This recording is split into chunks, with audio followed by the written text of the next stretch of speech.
Pemirsa, hujan yang melanda Kecamatan Penebel, Kabupaten Tabanan, Senin 16 Desember 2024 memicu bencana di dua titik lokasi.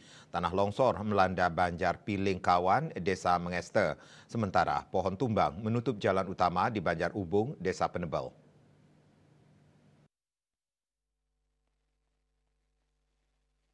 Dari data yang dihimpun untuk bencana tanah longsor terjadi sekitar pukul 13.30 WITA di Banjarpilingkawan, Desa Mangeste, longsoran sepanjang 20 meter dengan ketinggian sekitar 10 meter ini merusak sejumlah pelinggih termasuk Kemulan Taksu, Tugu Karang Penglurah, dan penyengker pelinggih berukuran 4 kali 3 meter milik warga setempat, Iwayan Agus Upadana 41 tahun.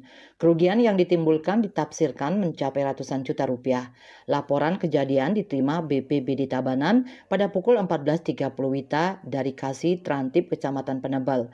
Tim Reaksi Cepat TRC BPBD Tabanan bersama Kabid Kesiapsiagaan dan Logistik BPBD Camat Penebel, Perbekal Mangeste, Babinsa, dan masyarakat setempat langsung melakukan asesmen serta penyerahan logistik untuk kebutuhan awal korban.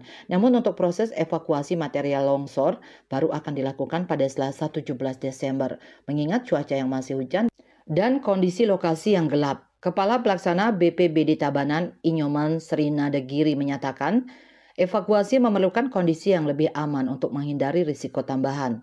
Di waktu yang hampir bersamaan, pohon tumbang dilaporkan terjadi di Banjar Ubung, Desa Penebel. Pohon besar ini menutup seluruh badan jalan utama yang menghubungkan Penebel dengan Senganan, sehingga menyebabkan gangguan lalu lintas.